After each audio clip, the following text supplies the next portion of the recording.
there's been a lot of talk about the manga industry and specifically whether some of these manga are going to live to see their prosperous future or not. But first, in order to get to the bottom of it, we gotta talk about it. And who better to talk about it with us today than our good friend Mugen?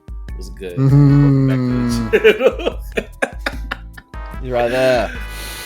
Hello. Man. Getting into it, right? You know, you have definitely experienced and been through the most amount of manga stories out of all of us here today, right? What do you mean? Starting I from, don't know. I think I might. I think I've been through a lot. I'm gonna say yes, but deep down I'm gonna be like, I don't think that's true. But sure.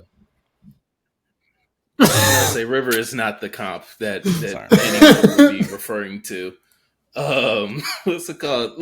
Literally starting from the beginning, how important do you think that like a first chapter can be to the success of a manga just like staying in platform or garnering an audience in order for it to stay on platform? All right. Well, I mean, first chapter is important. I guess it depends on like as time has gone on. A first chapter can be, you know, one of the things that makes or breaks a series run.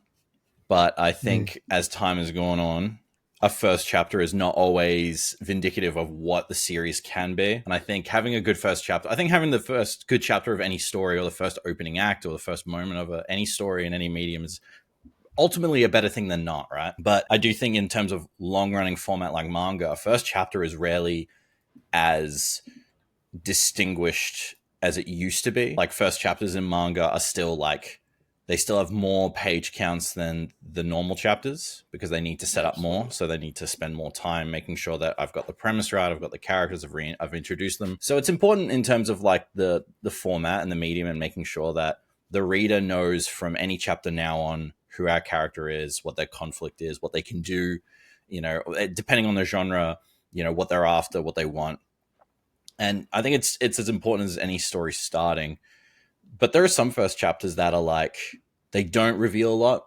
They don't show you too much. They don't want to give so much to you. I think like, you know, if we look at like, you know, the big one, we look like One Piece, the first chapter of One Piece, it doesn't even tell you that much. It doesn't tell you anything about the Grand Line. It doesn't tell you anything about who our characters are besides Luffy and Shanks. And that's it. It just sets up this familiar bond and it sets up who Luffy is and his motivation. And that's it. That gives you this thing where, okay, I understand who this character is and what he wants. And that's it. It doesn't have to set up, you know, the Grand Line, doesn't have to set up too much of who Gold Roger is besides, you know, who he was and what the One Piece is and all that sort of stuff. But it's like, as a first chapter, it does what it wants to do. And then you can look at something like Death Note where it's just like, okay, here's how the Death Note works. Here are the rules. Here's, you know, who the Shinigami is and all that sort of stuff. And in chapter 2, you literally meet L, and it's almost, you know, it's interesting how it's like, okay, depending on the genre, depending on what the author thinks is a good pace, one first chapter be like this huge expository moment, or it could be this thing where it's just like, I'm just going to give you the essence of what the story is. I'm not going to bombard you with all this different stuff. So I think it does, you know, depend. I think it's not as strict as it used to be when it comes to manga, especially in something like Weekly Shonen Jump, where the first chapter of a manga is like, it has to be like this. You need to establish these things. You need to do this and this and this. Like if we look at recent stuff like Kagurabachi, the first chapter reveals very little in the grand scheme of like the world or anything, but it does establish our main character's power, his motivation, and, you know, and like the idea of a villain that he's chasing after, right? I guess it depends on like, you know, how a first chapter can go, because like, you know, some can be very weak and then the second chapter is much stronger and then it's the thing that gets people excited, you know. It's the same as like if you were to watch a show and some people would say, if you're not hooked by the first episode, you probably won't like it. Or if you're not hooked by episode 5, you probably won't like it, because by that time, the story has shown you everything that it is, and anything else you watch after is just going to be the same thing, just escalated. I must say, and I feel it for the most part. I'm actually surprised a little bit that in terms of like restricting the scope, because most of my reading has definitely come from shonen manga in general, but especially like Weekly Shonen Jump, I'll say. And like I know that specifically out of the ones that like I've read, a lot of people's complaints over even series that have gotten axed over the years, like whether it's like a a shoujo no, or I'm blanking on one I read that started in like 2023. I'm trying to find the name of it, but that like the problem with the first chapter is that it actually like kind of covered too much, right? Getting to your point of the fact that like it's so much longer than the average chapter. Like we've seen first chapters like hit 40 pages, 40 to 60 pages, really, and that's on average, right? At this point, it sets up and kind of goes too deep into the established, story that the series is going to tell, and then soon after that, for some of these series, once again, I'm trying to find it. Oh, I know for a Yashimon especially. Oh yeah. Soon after it, the story kind of divulges more into like the smaller scale parts that aren't really too much related to the overall plot or story that it's trying to tell. After that, of like getting into things more related to the power system, getting into things more related to just the vagueness of different like corners and pockets of the world, or the idea of like this faction that exists within this power system or within this world that's going to take you along this trip or whatnot. We had discussed a few pods ago about like kind of Gachi Yakuta or Gachi Yakuta doing that. No, I gotta make the switch. Hey man, you gotta like in. No, We all bro. recently learned that is like the real way to say it. I thought it was just There has to be like a little dash. I feel like there has to be a little dash in order to say that. There doesn't have to be. She says it how she wants it to be said. I don't think that's not have to. What's it called? But I know with that series also people have had the pushback of like the first chapter or the first episode is like so good, and then like afterwards, once he descends, it's like, oh, here's this faction, here's these people, here's this small group that we're following, instead of even what chapter 1 is about. So it kind of feels like false advertising, at least to some people. Right. But I was surprised to see that. Like, it doesn't seem like you more so agree with that that idea with that series. With just in general with newer series, or if there's a specific series that comes out to mind. I mean, I guess it some of that falls on the expectation of the reader, right? If the reader's going in thinking, especially if they've got multiple chapters to read versus they only have one, it depends on like what they're thinking, what they're feeling, especially after the first chapter. Like, I remember reading a Yashimon and I was like, this is a really good first chapter. And then as the series went on, I was just like, man, wish it was going back to the simplicity of the first chapter, because now it's getting too complex very quickly. And it's like, we're in minus 10 chapters and they're already talking about the different factions and all these different, and it's just like, not that that's a bad thing. It's just the way in which some premises are so good because of their simplicity and the way they stick to that simplicity, and then they slowly branch out. You know what I mean? Like, I think with with something like I'm just going off the big ones, right? If we go to like Naruto, it's a very easy to understand premise in the very first chapter. You have this kid, he has this spirit inside him. He lives in a ninja village and he wants to be the best.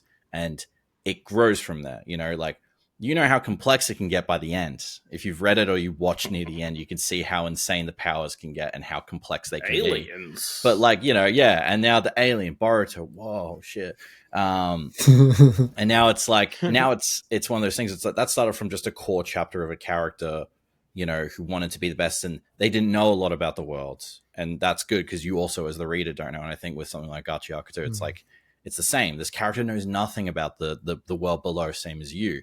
And you can just slowly branch out. And sure, it's like, oh, you might be mad that there's like story tropes that you've seen in other series, like factions and all that sort of stuff. But it depends on how the story does it, right? Where, the unique way in which the world is presented kind of overshadows any kind of tropes that are there. But it also depends on how like the author does it, how they handle it, how they try and do it. Like the way they do their power system in that series is very interesting compared to most others, where it's like, you establish what is unique about Rudo, and then you start to see what is actually the norm for everyone else. And that makes you wanting to see all these different, like, what other kind of powers will everyone else have with their kind of junk, And I think that's I think that's just that's just good writing in terms of, or good planning ahead in terms of your chapters. It's also different because like every magazine will have its own schedule in terms of how long an author has time to actually prepare these things. You know, if you look at Weekly Shonen Jump, it's like you got a week to figure out what's going to happen next. You know, and even with all that pre-planning that you might do before you even like get greenlit, for like a presumed pre-established one shot or something, most manga could run out of that material within like at the longest 3 months. Into you could have all this planning. You'd be like, I've got 30 chapters, I've got 50 chapters worth of planning, and then you get down to it and you've written like 15 chapters, and you're like, oh, the event that I had planned in my head is actually 1 chapter worth of story versus 10. You know what I mean? And I think it also depends on the kind of story you're telling. You know, you look at again, you're something like Oda, who's like, he knows when the story needs to wrap up. He knows when he can prolong it. He knows when he's like, okay, it's getting a bit stale. I can interject a conflict here and at least build some character. Oh, there's this one character I haven't used. I can just put them in here and I can move their way into the story. And it's like, he does a thing where he introduces so many characters that he gives himself chess pieces. If he runs out of chess pieces, he just brings more. And he's just, I've got more. I can just use them. And then you'll be like, oh, this character was this the whole time. And you'll be thinking, how did he do that? And it's like, well, the answer is he might not have. He might have just been like, I just introduced enough characters that I can play around. I can introduce them. I can get rid of them. I can, I can switch them out. I can give them a backstory or not, And I think that's the difference between him and a lot of other mangaka, is that he's done this for so long. He knows long form storytelling very well. And I think that's the thing that probably is the hardest to learn, is not only to just have a good story or premise, but to do it over a long period of time, where it's like, it's not just whether or not your first chapter is good and engaging and depending what the editor is saying to you and suggesting, but also like, are you able to recapture that same essence as you continue on, or make sure that the story is actually moving forward with every chapter, even if it's just like a little bit, or it's entertaining where it feels like I'm engaged with what's happening now. And then when you make your next jump, it feels pretty big, or it feels like a lot's happening. So I think I guess that's okay. Yeah. Okay. Yeah.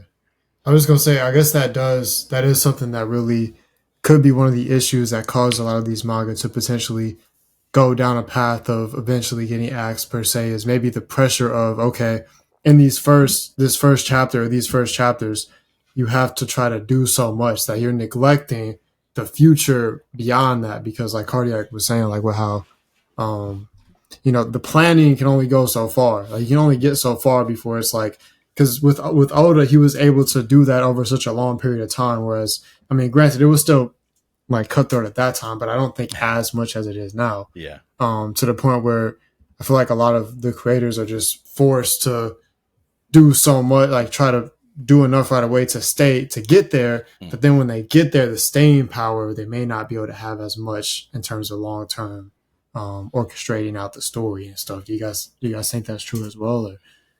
Or, Yeah, I think for new ones, it's like,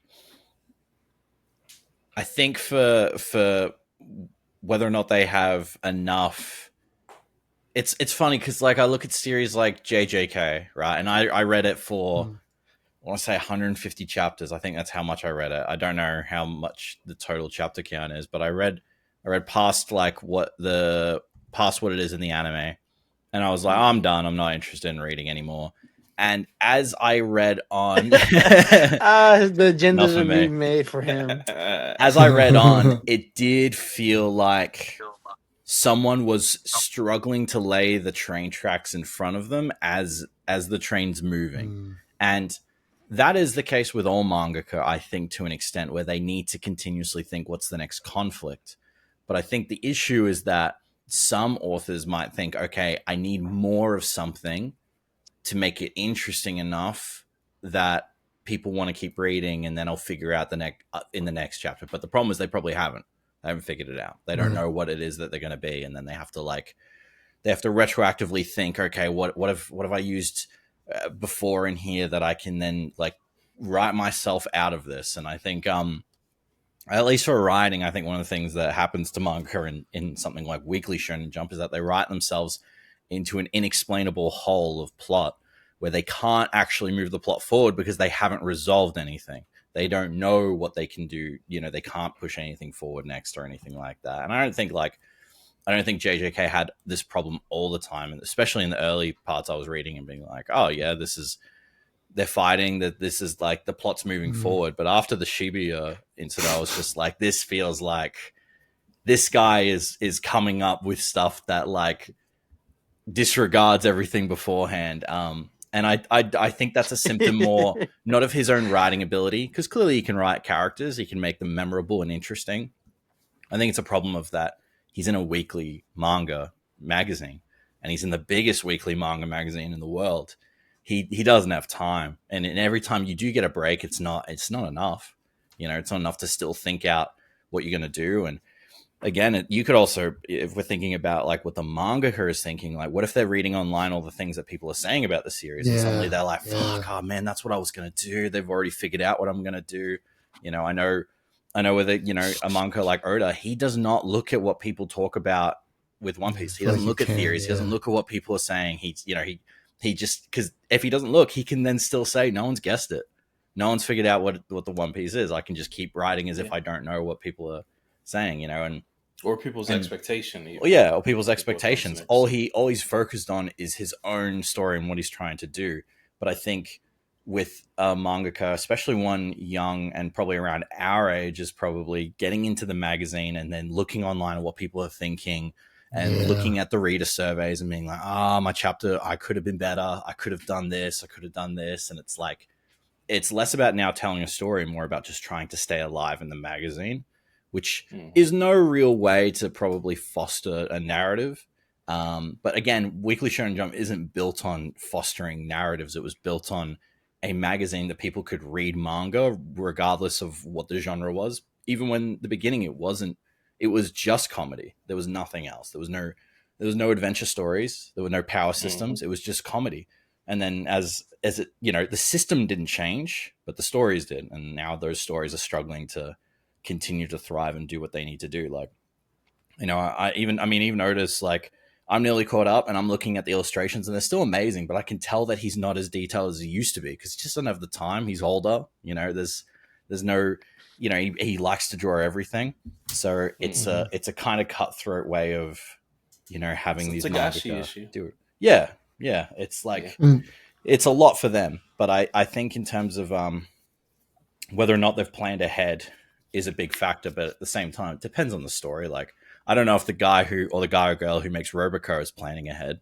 I don't know if they're like, they got a map on a wall and just being like, I need to get from here to here, or if they're just like, today this is going to happen and I'll figure it out, joke here. And then I'm done. And then you collect your paycheck and go, yes, sir. Thank you. And then, you move on with your life. I don't know. I don't know if that answers your question or not, but, that's I guess in terms of how I think with when people plan the narratives or not. Yeah. So I think with what I was thinking too is like, I know what were you gonna say?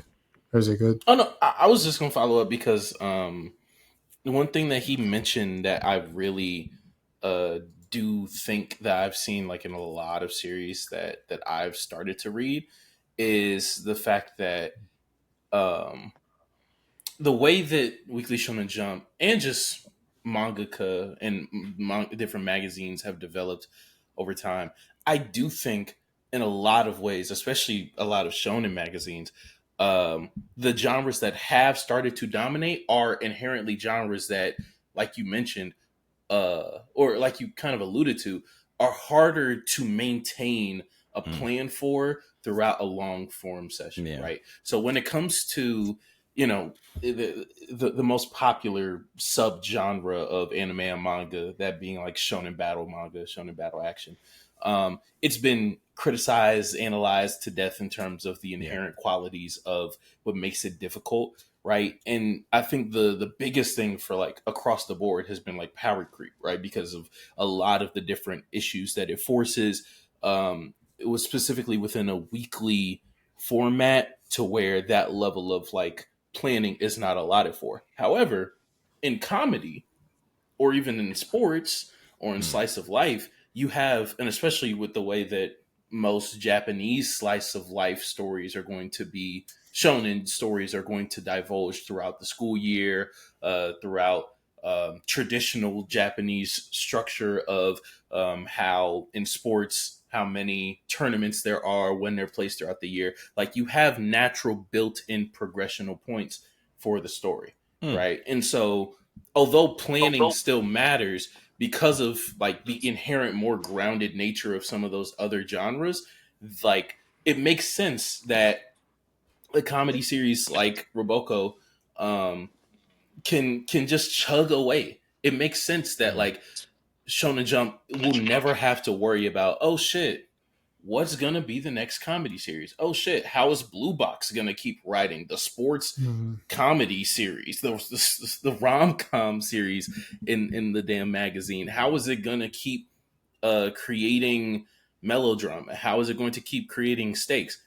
It's built in. They're playing sports as opposed to these what would traditionally be like epic types adventure stories, mixing in this level of grandiose power system with this grand adventure, with this grand goal, trying to mix myth with fantasy, with different elements pulling from different aspects of storytelling, and saying, yeah, tell the next part of your story in 6 days and 23 hours. You know, like it's inherently unfair the way that the magazine has just grown. Yeah, that's true. What were you gonna say, Riv? No, I guess I was just gonna kind of say that I think, in terms of this, I think another thing we had to kind of keep in mind too is like with like Oda and Togashi, the ones that have like built-in stuff in the bank, like they have, like they can really do, like if they gotta take a break, like Oda can take his, however long breaks. Togashi can take his breaks, and even though obviously the decline in the art a little bit, like you said, like tiny bits of things you notice, right? At the end of the day, like they still can have those time to plan, restructure. So like those series that are already there, it's way easier to stay as opposed to, I guess, like you said, having to turn around in 6 days, however many hours. And I think it's just kind of crazy, like how cutthroat it is, and even just the ability to build out these stories as well as some of these mangaka have. Like even with using JJK as an example, I know we criticize JJK a lot, but at the same time, even to build for that long before it started kind of getting to that point is very impressive. I feel like just like sitting back and being like, okay, look at actually what they've been able to do in like such a strict, like it's almost impossible scenario, and just having to do all, like I can't even imagine. Okay, you have to actually sit here and in a week make a chapter that you're basically planning there, draw it as well, and do all of this in that time span. It's just crazy to think about. I guess as I figure out how to do these push-ups, I did want to pose another question to everyone, because I know for one of the things I wanted to talk about on the pod that we have kind of touched on is the industry of manga and even anime per se. And I guess I did kind of want to pose this to Alex. I know he hasn't had as much to say, but I know this is something he could probably talk about more so on. It's like, how do you feel about how harsh the industry is and how it's really like just causing so much difficulty on, manga, and even when it gets turned into anime per se? Like I know, Alex, with you, in terms of you have somewhat of understanding of the film side of things and stuff like that too. So like, what do you think of that aspect? And then also Kardiac and moving once he goes and stuff. As I try to go for it. As he tries to do 100 push-ups right now. Easy. There we go. Get your workout in for today, buddy. I think with the recent mangas I think anybody can make one now. The ability to make one is pretty easier now, in most cases. And then that's why you see like these random animes that get there we go. This push-up cam. Yeah, the push-up cam. But yeah, I think the variety is it's easier to make a manga now. I think putting in ideas together and putting them all together to produce a manga is getting easier now, which is not a bad thing. But I think the bad thing is that things are being bad ideas are being pushed out to be made into anime that we really don't need, in my Right. opinion. Um, like that freaking vending machine one, and then that's one of them. Right. What did I see the other day? There's like various isekais of ones we don't really need. But overall, I think we're getting what is the word? In fluctuation of it, or just like it's just a Oversaturation. large amount of new mangas that pop up Mm, that eventually get turned into animes, where we eventually be like, why did this get made into an anime? Why is the manga still here? But overall, I think that it's just like a large, large, just influx of large mangas being made. And the thing is, I think that's fine. I just think we just need better ideas.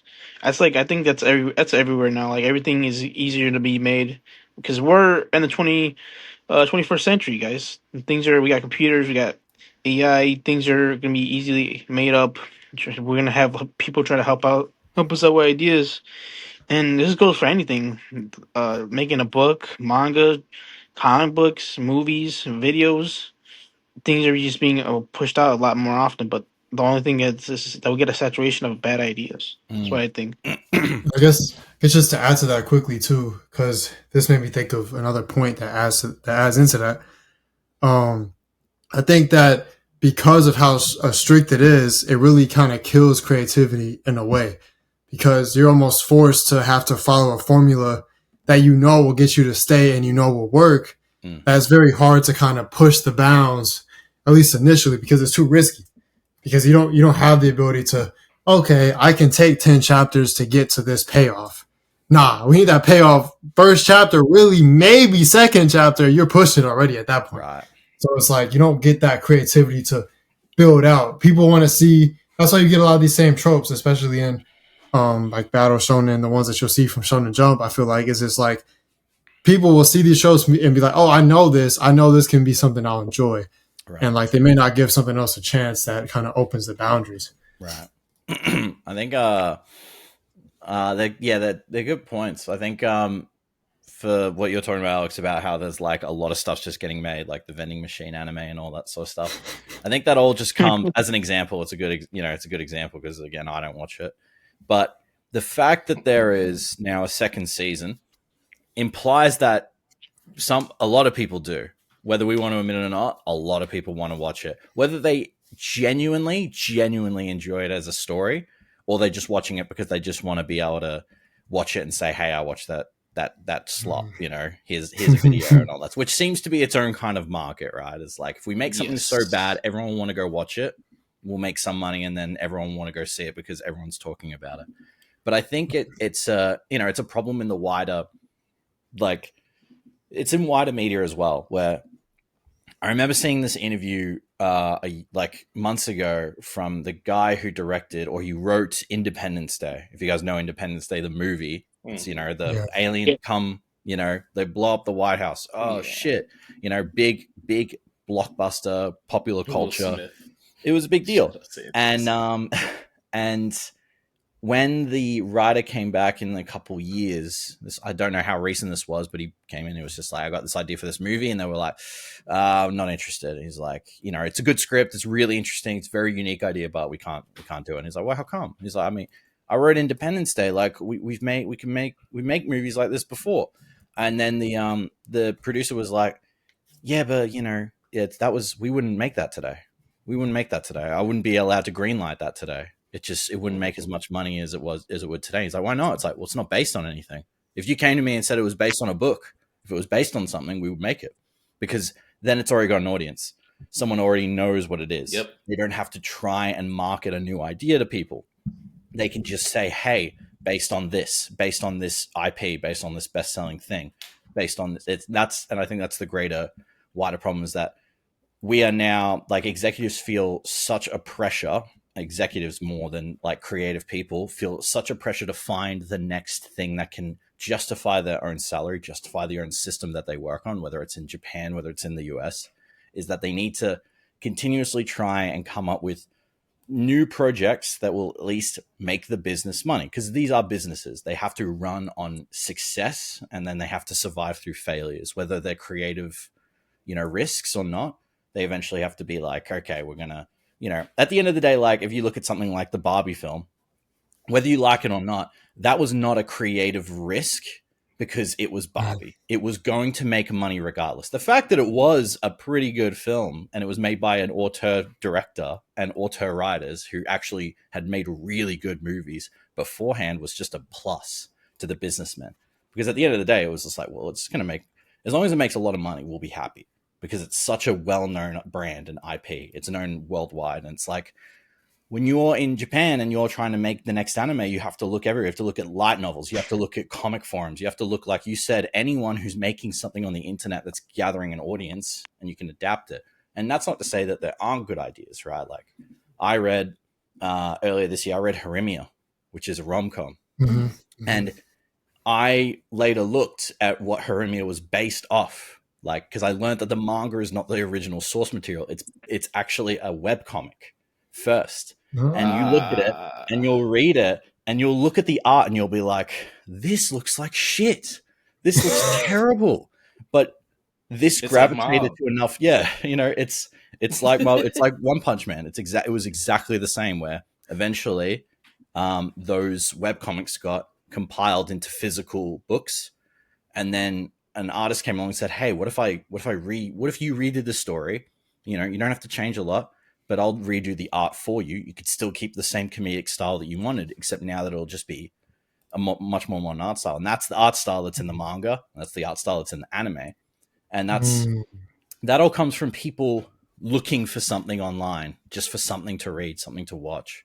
And I think we want to admit something like the vending machines, like I'm pretty sure it's based off a light novel and not a manga or anything like that. But if people are reading light novel, it means like it reads well enough for them to be invested in it. And then when it gets adapted, it's like, oh, well, I read this. I want to see how they animated it and all that. And I think we are getting very unique stories every year. I don't think we're saturated in it. We are saturated in a lot more slop because it's so accessible to make anything with anyone.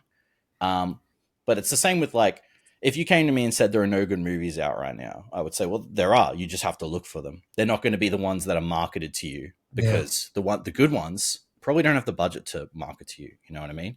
You have to go and find them yourself. You can't rely on an algorithm or anything else to do it. And it's why Weekly Shonen Jump is like a stable magazine, because, hey, we have made all these great manga. Come here if you want something like that again, and we'll curate what we think is good talent, and we'll grow them and show you these stories, And they wouldn't have been able to do that unless they made other successful manga in the magazine. And the same with other ones. Like if we look at not even shonen, like seinen or other demographics of manga, these are magazines that they pride themselves on being able to curate these stories for the reader. And the same way, a movie studio will be like, we are the guys who make the really weird indie horrors.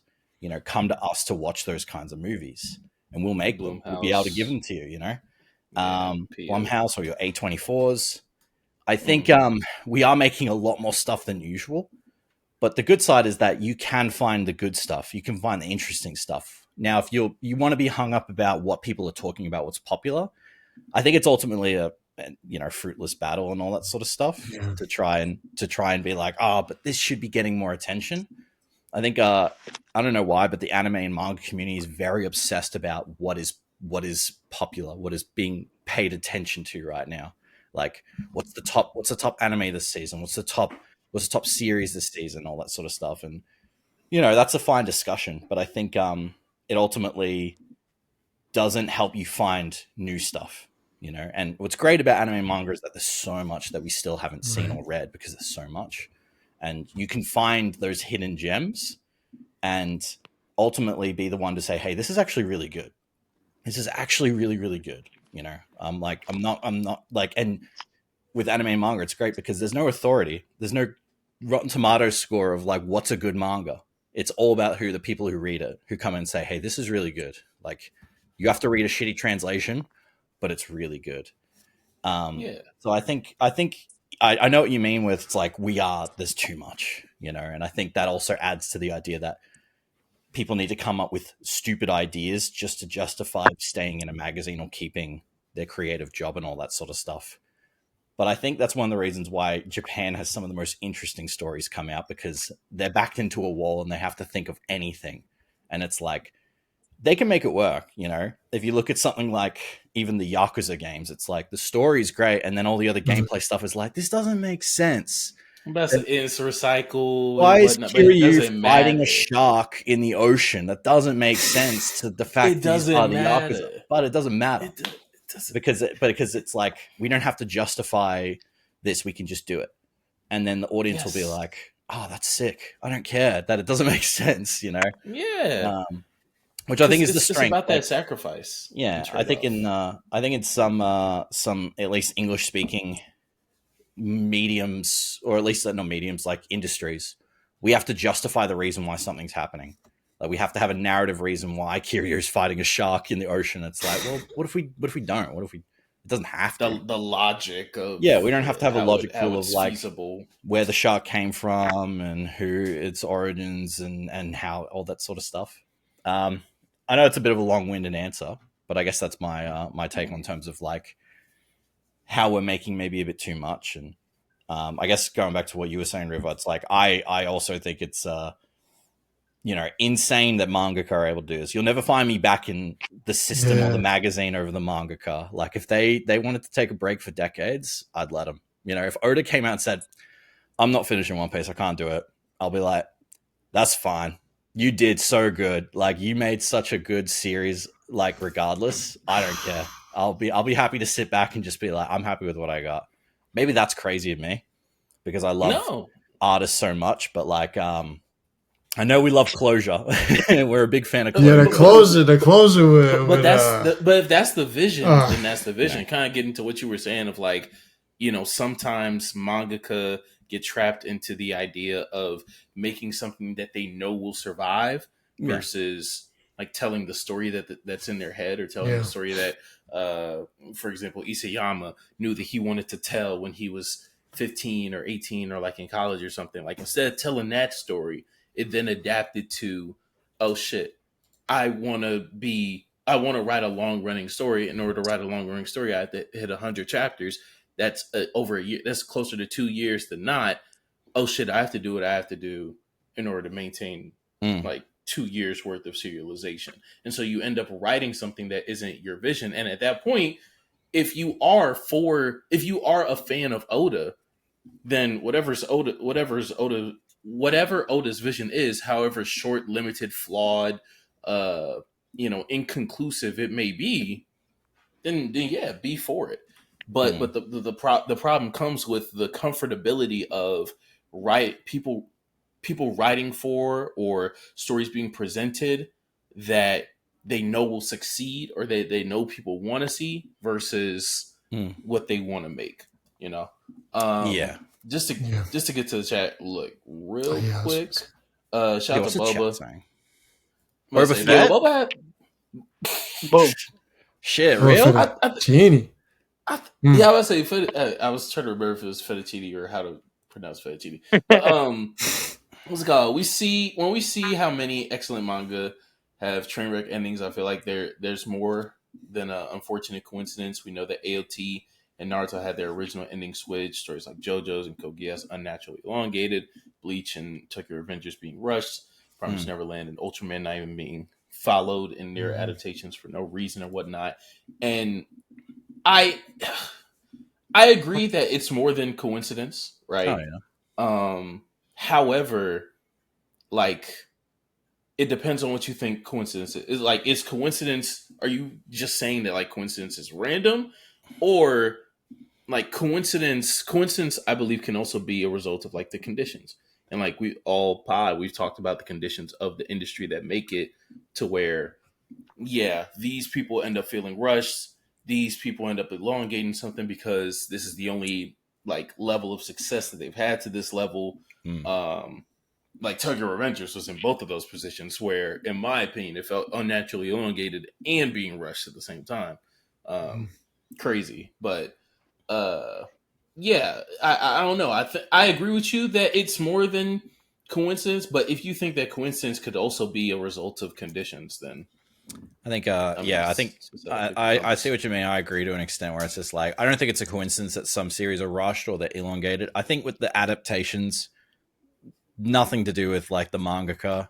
They got no control. Like it's, they do not own their own story. It's owned by the magazine, which is owned by a company who then license out that right to a studio to make those adaptations.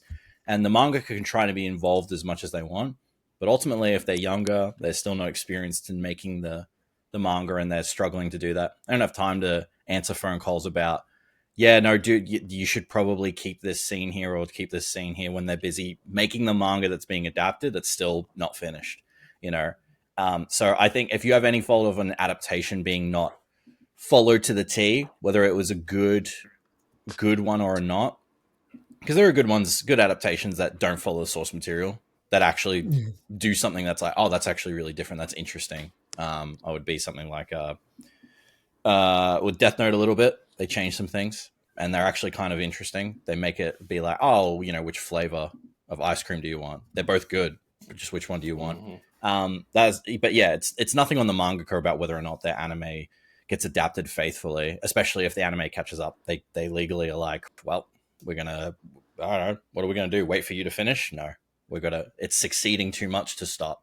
We have our own train and we have to move it forward, and you just have to Yeah. do your own thing. And I think if you're looking at coincidences like, oh, you know, this manga is struggling to finish, this manga is going on too long, we're not there in the room to know what the mangaka is thinking. We don't know the conversations the mangaka is having with the editor in chief or their editors in general. I'm sure an editor, if we ask them, it's like, would you, if the manga came to you and like, I want to end it, I want to end it, I want it to be over, and the editor, you know, you ask the editor, would you rather have a series going on in your magazine or not? The editor will probably be like, well, it'd be better if we had the series keep going because it's succeeding, and then we'd have to find someone new, which sometimes maybe not very hard because they can just host manga contests and all that sort of stuff. But at the same time, they might be like, it's just easier if he just keeps going. You know, I know he wants to end it, but it'd be great if he didn't, and we just, you know, keep going.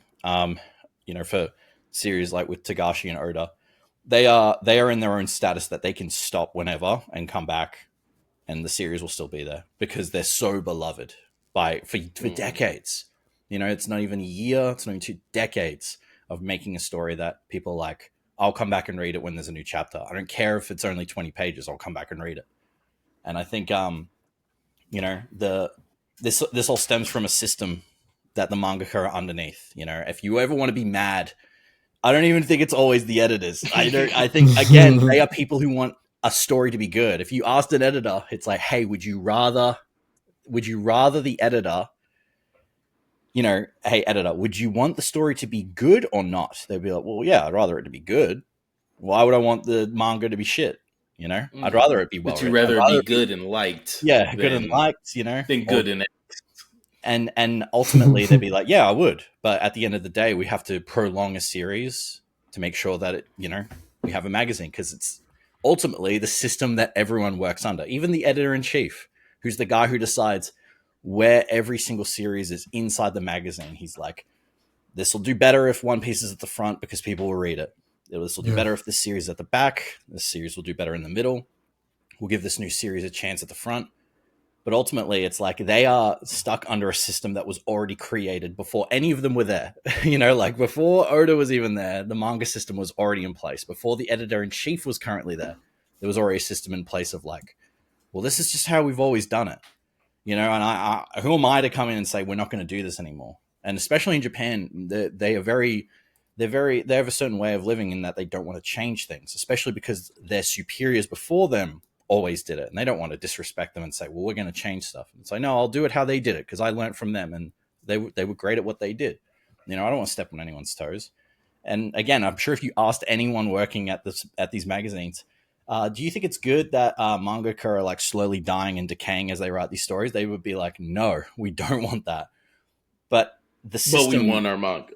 but we want our manga, and people who read, we as the readers are also very intense Want about our getting manga. our manga. Yeah. Sometimes readers are actually more insane about getting their manga than the editors are. They're like, the editors are like, you're in hospital, you need to chill out.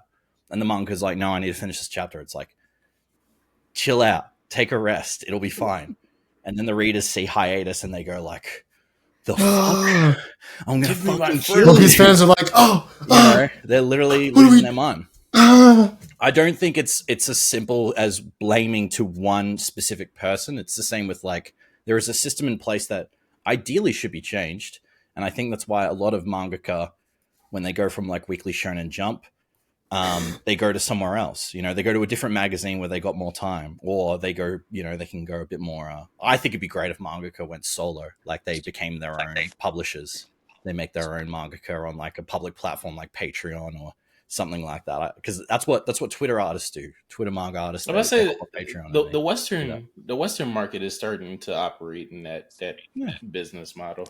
I mean, we have the French manga as like the other biggest manga industry besides Japan, because I don't know if you guys know this, but France, big manga fans, love manga over in France. They have a word for it called manfra, and over there you've got series like Radiant, which the author of that, he releases volumes on a quarterly basis, where it's just like, I want to do 3 volumes this year, or I want to do 2 volumes this year, like book releases.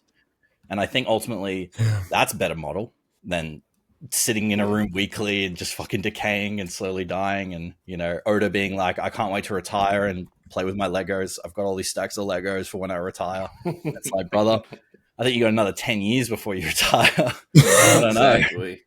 But I think ultimately this all comes from the system in place, right? I think it is easy to blame someone. Like with a lot of issues we do in the world, it's easier if we blame a single person or a single entity. But ultimately, it's the thing that we all abide by, which is a system that has rules. And the rules say you need to release a chapter weekly. And if you don't release a chapter weekly, or if you fail to engage with the audience enough and they like it, we're going to have to get rid of you. It's the same with like if you go to a job and it's like, oh, you didn't hit your quarterly thing. Yeah, manufacturing consent. You know, this summer. But yeah, I think I do understand when people get frustrated and they feel like there has to be someone to blame, to get mad at. You know, it's what we do. It's what humans do. We have to lash out at someone. Someone has to be to blame. You know, it can't be the magic man. Before I go to get my push-ups in, I did want to. This is something I did want to talk about today, and I think Boba kind of brought up the fact of the ending issue when it comes to a lot of these manga as well, which I think is something that kind of goes somewhat hand in hand with the axing problem. Obviously, we see a lot of manga getting axed, but we also see a lot of manga ending, you know, relatively quickly to their predecessors, or a lot of rushed endings, which I think Boba said earlier with even talking about Bleach, Tokyo Revengers being rushed, or, you know, in the ending parts of the series. And stuff like that. So I think that like, and we keep seeing these manga ending, you know what I'm saying? I think even as of recent, we've seen Vinland Saga end, which I think to me may be a natural ending per se, but it did feel like it was kind of out of nowhere. Oh shit, Vinland's ending. That's kind of crazy that it just happened out of nowhere. I mean, maybe everyone knew from 03. But it's monthly though, so it's not like that many chapters, right? But you know, just a lot of these series coming to a close. I think we've seen it over the past relatively soonish timeline with JJK, My Hero. We've talked about a little farther back with Demon Slayer. There's been a lot of Oshinoko was somewhat recent. There's been a lot of series. So I guess I just kind of want to talk about how is that kind of tying into the problem of axing with, you know, things just being forced to end, maybe the wrong timeline, or maybe things being pushed out too long, so having to be stretched, and then I could be like, let me just end it now. You know, how are we feeling on that side of the spectrum? Because to me, it's always a bit of a thing that's like, it does suck to see things get rushed, but then it also, you know, things getting dragged out isn't the answer either. So like, you know, what are you guys' thoughts on that conundrum per se? Let storytellers be storytellers. Yeah, that's kind of it. in the summer, but sometimes they're not let be storytellers though, and that's the problem, I guess. I think I think a lot of manga recently ending of like all the examples, because I was looking up last night in preparation for this. I was just like, can I find a reliable source that will tell me how many manga get axed every year? And I could only find one that was related to like Weekly Shonen Jump. Over the past couple of years, it ranges from 12 to 6 every year. Where it's Push up like game. you could have 6 series, acts every year, or you could have 10, and then it goes to 8, and then it goes 9, 12, etc. I think a lot of these series ending like recently is actually funny enough. What Bo was saying, it's kind of coincidence to an extent, where it's just like it's just happening all at the same time, where one series is like, yeah, I just want to I'm ready to reach the natural conclusion. One series is like, I'm also ready to reach this natural conclusion. Or one series is like, I can't do this anymore. Same with JJK. Like, I know Akutami was very much burnt out from what like JJK was doing. Yeah. And I think, and hated his characters, and kind of low-key hated what he was making. And I think that comes from the idea of like, I think even when it comes to something like we do, there's a special, at least for me, it's like there'll be times where you want to make something that's like, I know that I want to make this, but I know it won't do as well as something else that maybe I don't want to make. And I think that's the case with like something like JJK, where it's just like, I know if I just keep going JJK, it'll do well enough. Like, people who like my series really like it as much as maybe I would.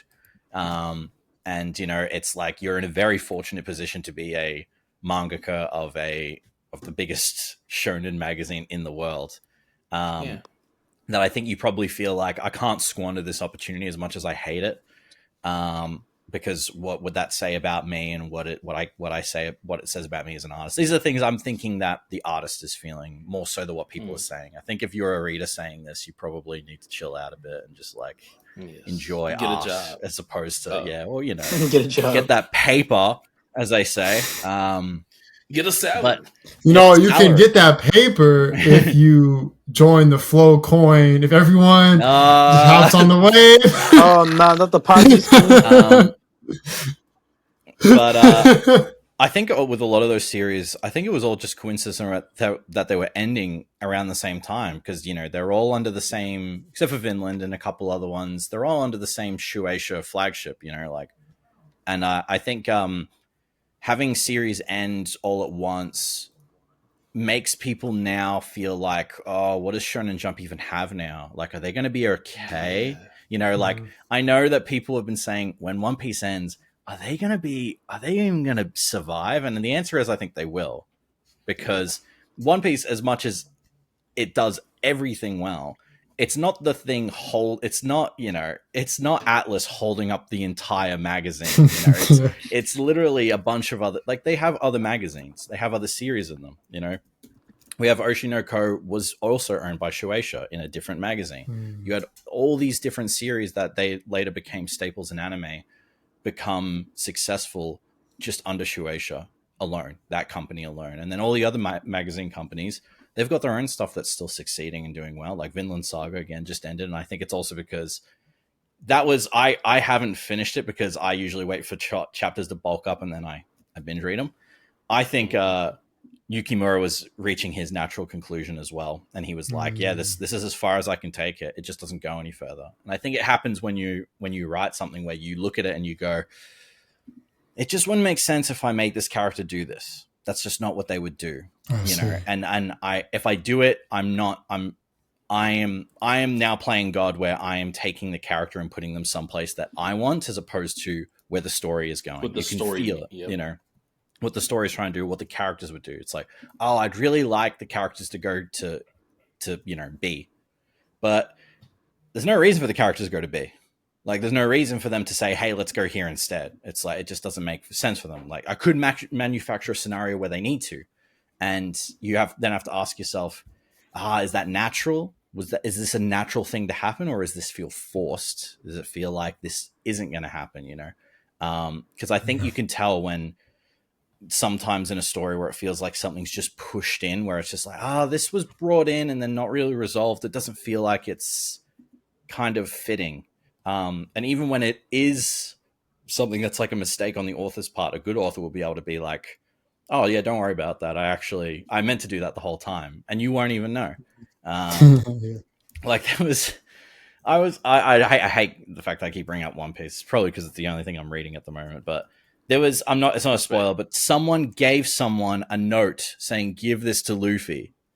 And then these characters then later met at the same time. And he's like, oh, why did you give this to me to give to him when you're here too? He's like, oh, yeah, good point. Don't worry about it.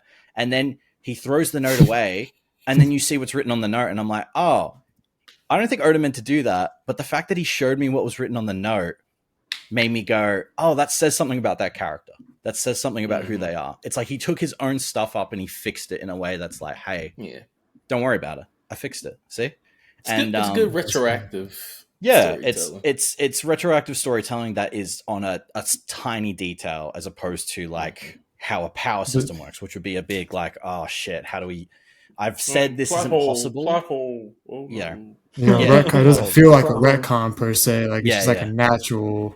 And they're the good retroactive ones. Mm-hmm. I love it when I do like it when a power system says, hey, here's how this all works, and then a character comes in and it doesn't apply to them, and then you're like, whoa, okay, that's different. But it could also be done in a bad way where it's just like, why doesn't it apply to them? And then if the author doesn't have a reason, they'll be like, oh shit, I didn't. It's Gojo. Yeah, it's Gojo. It's Gojo. He's got eyes. He can do the thing, He's like, he's on the soda can, like, and they try to ground it within the power system, and I'm like, you can write outside of it, dog. Yeah. You can do that, but so is life. I think when it comes to all these series ending, I think it's genuinely just a coincidence that all these ones end at the same time. But I think, Shonen Jump is a business, and they're in the business. Sure, they might struggle to find series that have as much staying power as something like One Piece had or all that, because they did just have like Asteroid Royale was a series, I think, that maybe readers thought were going to stick around for a while because it was Tokyo Revengers guy. It's like, oh, well, this guy made a series, it was finished, and surely he'll be able to do it again. And it didn't. It didn't stick around. And then there were like a bunch of other series that didn't get as much time as they usually do. Some manga usually get 40 chapters before they get the axe, so it's like around just over a month and a half to like get going, or not month and a half, actually, like a few months. But close to it. Yeah, I think some of these things just coincidentally happen where everyone's ending all at once, and I think there have been times in Shonen Jump's history, I think people freaking out now is just history repeating itself. I think the same thing happened back when Dragon Ball ended, back when all these other titans of the magazine back in the 80s were ending. Like Slam Dunk was ending, Yu Yu Hakusho was ending, Dragon Ball was ending. I'm sure people in the 80s were like, holy shit, there's nothing to read now. Nothing's going to come out. And then the next couple of years, you had One Piece, you had Bleach, you had Naruto, and they were the three titans of the magazine for the next decade. So I think something will come out. I just think that people are probably also too invested on what the next big thing is that they're going to read, as opposed to, maybe looking at other just magazines or looking at them, Yeah. Or just naturally letting it happen. Yeah. I just think we're very, it's very natural for us to want to find something to next experience and consume. But it's also like, if you're reading that much manga or you can't find anything that you like, it's like maybe step out. You can go into Letterboxd, you can watch a really cool movie. Watch a movie called Gladiator. That's really good. Just section out some 3 hours, and then you'll be fine. Yeah, it's a great movie. Go turn on the A24 collection. You'll be fine. Literally go to the Criterion collection, pick anything, and you'll see something you'll never seen before, bro. Don't worry about it. God. That's it. Don't worry about it. Or watch the greatest sequel of all time called Trek 2. The greatest sequel ever written, ever made, ever of all time. Thought we were going to have right answers. Too. Mike Myers, wonderful guys. I mean, yeah.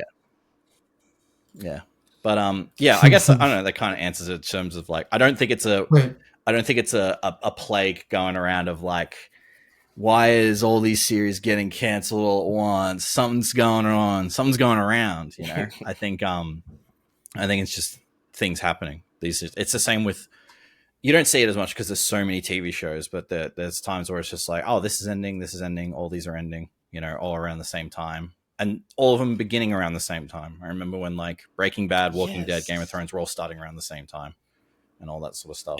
And that's why it's more natural to me, because like I remember that, yeah, Demon Slayer, JJK, even if you want to stretch it back to 2016 with a My Hero, what's it called? Undead Unluck, well, Undead's a little bit later.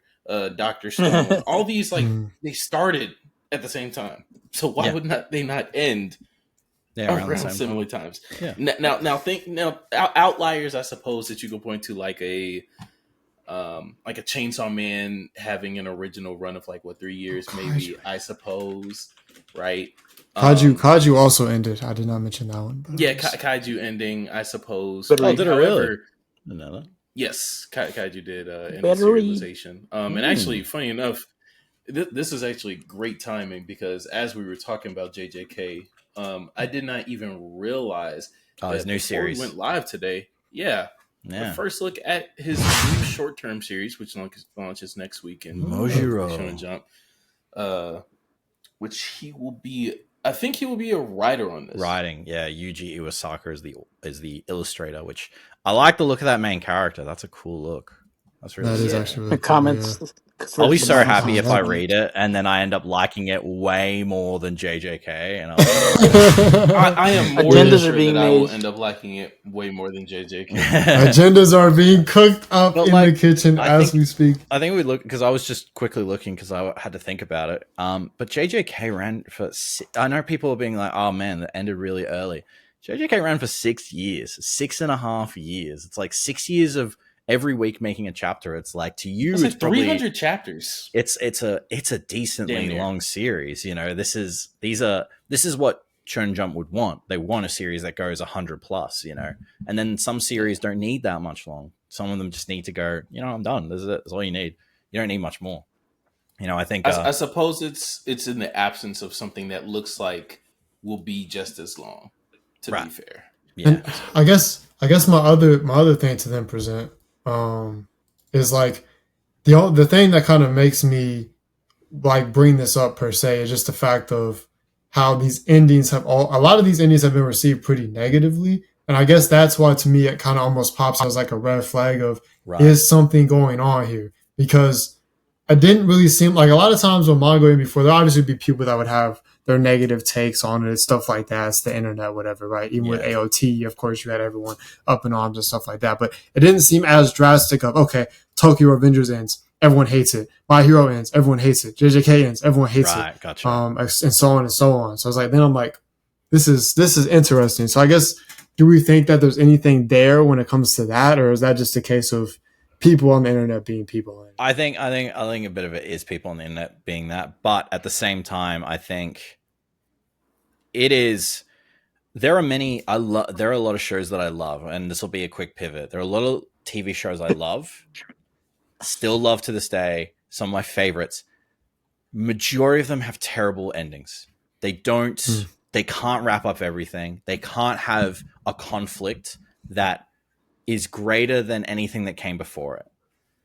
Out of all my favorite TV shows, the only one I can really think of that was the best and still is very good is Breaking Bad. Breaking Bad has a great finale. It summarizes everything that you needed to this point. It ties up the loose ends of characters. It does it in a way that is synonymous with its own themes, its own story. It does it perfectly. And some of my other favorite shows, like, I don't know if anyone here has seen a show called The Sopranos, but it has one of the most infamous endings of all time. Where's the Gabagool? And on my list to watch. Where's the Gabagool, my guy? You know, like, and it has an ending. I won't spoil the context, but when you think of when people say, "Oh, it just ended," they mean like, "Oh, this character said something, fade to black." Sopranos ends, just ends. It's just like something happening and then ending, done, and you're just like, what? And then I read about this when it premiered, when the finale premiered. People were calling up the cable providers because they thought their TV had shut off, because they thought they had cut off mid finale, when it was reality. It was just the ending. That was the end. And Damn. I won't tell you the specifics, obviously, because you can go watch it. But finales are really hard to do. Very hard to do. It's hard to get an ending that summarizes everything and encapsulates everything that you want your story to be and be really good. And even after that, you'll have series that are really successful that unfortunately get rebooted and don't end. Like, I think more people probably dislike Boruto less about what the story's about, but the fact that it devalues the original ending of Naruto, because now it's not the end. It's still going. You know what I mean? And it's the same with like something like if we look at endings with like Tokyo Revengers and all that sort of stuff, I think in some of these cases, some of these endings are rushed and they're probably not well thought out in terms of all the stuff that they're doing. Like, I don't think many manga could go into making a series like in a big upscale adventure story like One Piece and think, what's the ending? They just know the premise, they know the beats they want to hit, but I don't think they often think about the ending. You know what I mean? And it's scary to think about that they don't know what their ending is, because you don't think about that. You don't think, well, what's the end game of this? It's like, no, the goal is to get the story greenlit and make the story. And it's like, well, what's the ending? Mm-hmm. And they're like, well, what do you mean? I don't have that's 5 years from now. I don't need to think about the ending yet. It's like, well, you probably should, because if you know your ending, you can get there from any direction. The fact that I've read about how Oda said he was planning to end One Piece at around 600 chapters, and then he was like, well, but then I introduced all this stuff, so I need to push it further back. But the fact that he still knew his ending before then, and he thinks he can still get to it where he is now, is telling of someone who knows, okay, where I'm going to go. I do think some of these reactions are just from people on the internet who are like, oh, I'm mad it's ended, and they don't know how to process that. And also maybe the fact that it wasn't as satisfying made them feel like, oh, this was all for nothing.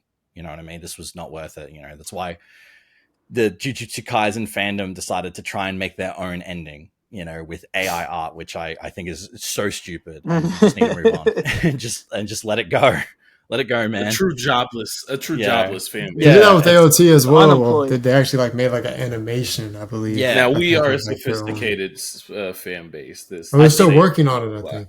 Yeah, I think we are still working on it. That's the fucking it's funny part. Not bad to like make something that of what you think the ending could have been as a fan. I think that's not a negative thing to express what you feel like could have been really good, especially if you put a limit on yourself by saying, I can't change anything that they already wrote.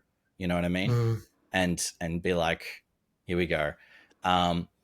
But like a YouTube video of that, I think works well. But like when you go as far as these guys are going, and referring to it as like the true version or what should. Yes. No, like we're gonna fix this, and it's like there's none to fix. There's no, it's like you can. I think that you could try and challenge yourself and say, hey, I tried to come up with an ending for this. This is not to say that I think what they're doing is shit. I just wanted to see if there's something that could have been an alternative to this, especially because I was a bit unsatisfied with the ending.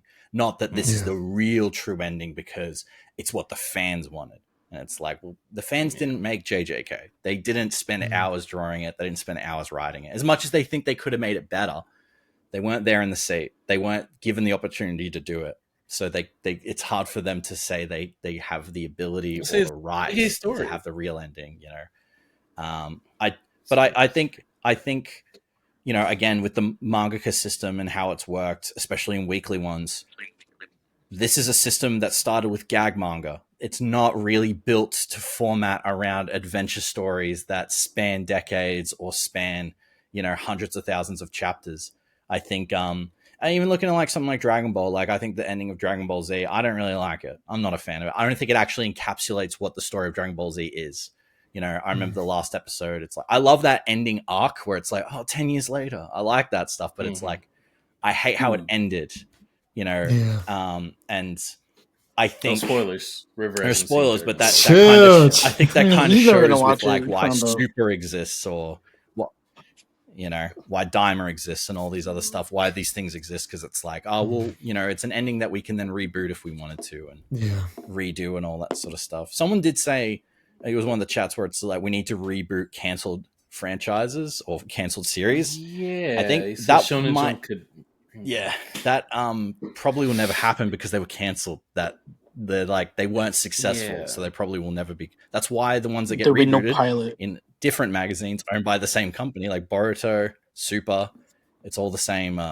You know, they get rebooted because they were successful, and you as a fan who love those will read them or watch them because you're curious, and that's kind of like that's why we reboot.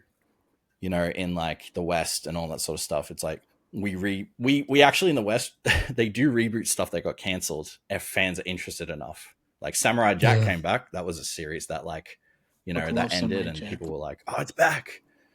But you know, I think these endings are just a symptom again of just how it's all formatted, you know, and again, writing ability for sure. You know, like I learned about, I don't read My Hero, but I learned about the ending and I was just like, oh, that seems a bit lackluster. Seems a bit not well thought out, but hey, I'm not a fan, so it doesn't affect me. So, you know, it's like, I just looked at my phone and then I went on my way, you know. And I think the combination of what you were saying, I wholeheartedly agree with, because like, as much as I think that, don't get me wrong, you know, just diversification of opinion, people getting a battery put in their back, on being able to, you know, on the internet or whatnot, and also just like lack of, you know, media literacy, that all goes into it, I believe, just as much as, and this is why the title of Fake Pacifist is here, because I'm talking calmly. But truth be told, a lot of these series where, you know, the fan base, you're mad that JJK's ending is not what you thought, or My Hero's ending is not what you thought it would be, it's because more than likely the ending is more in line with the later quality of the series itself in general. You were just in denial, or you were along for the ride. But now that it's over, you have to face the reality that it was fucking mid. Like that's also talk about it. Talk about it. Because like more often than not, like the reason why the ending doesn't have a level of finality or doesn't have a level of catharsis or finality to it is because of what we've outlined, which is a lack of intention, a lack of planning. Now that could be a byproduct of the system or a byproduct of you know, the story that you wove or failed to weave, right? Yeah. And a lot of that can be felt in a final chapter.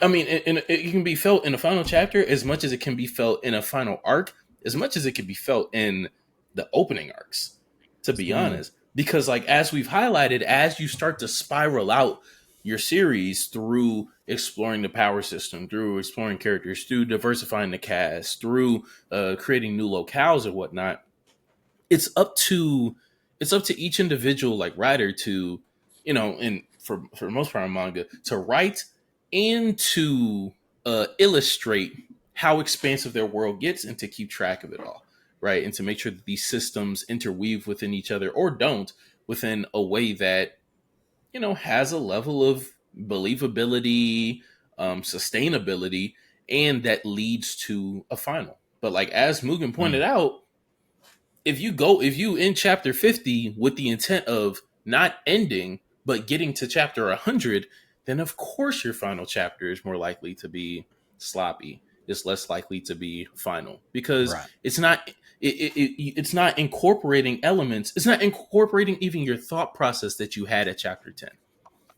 Right. Because you didn't think about it at chapter 10. I think something I wanted to actually just bring up in terms of like the magazine, especially with Weekly Shonen Jump, is that, and a lot of these other magazines, is that if you're wondering why sometimes a manga, when it comes out, feels like something that is trying to be bigger than what it is in the beginning, say something like a Yashimon, or where it's just like, okay, it's a story about a guy who wants to be a shonen hero, and then suddenly it turns into this, all right, here are all these gang members, and it's like, it's chapter 10, and we're already introducing like 50 to 20 different characters. One of the things that I think is a symptom of this is like, and maybe a symptom, but also somewhat of an inspiration, is like, look at what Shonen Jump was, it's just a good example. Look at what Shonen Jump was in the 70s or the 80s, and then look at the people who make series now, or at least in the late 90s, who grew up reading those series in the 80s. Like, what were they reading? Okay, they were reading Yu Yu Hakusho, they were reading Dragon Ball, they were reading Slam Dunk. People who made Dragon Ball, Slam Dunk, and Yu Yu Hakusho, what were they reading? They were reading gag manga. They were reading very, very, kiddie gag manga, with some story. They read Astro Boy, they read all these other series in different magazines. When it came time for them to make their own series, they were trying to emulate those series. And they slowly found out as they made them that they could do it in their own way. They could pivot, like if you read Slam Dunk, it starts off like a rom-com gag manga. By the end of Slam Dunk, it is a high octane fucking sports series that changed. Sports epic. Sports. Yes. I'm struggling to find the words because it's so many things that is just sports, but more.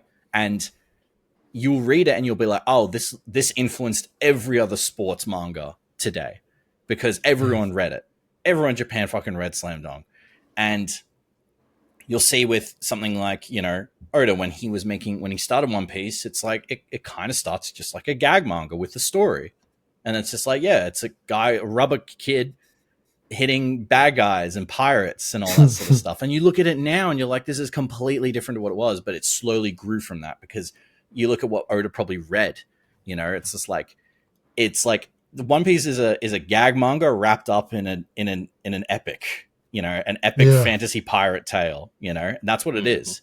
And if you look at, again, all these other series, like look what JJK, like Akutami read Bleach. He read Naruto growing up, so when he made JJK, he was like, I want that. I want to make my Naruto. I want to make my Bleach.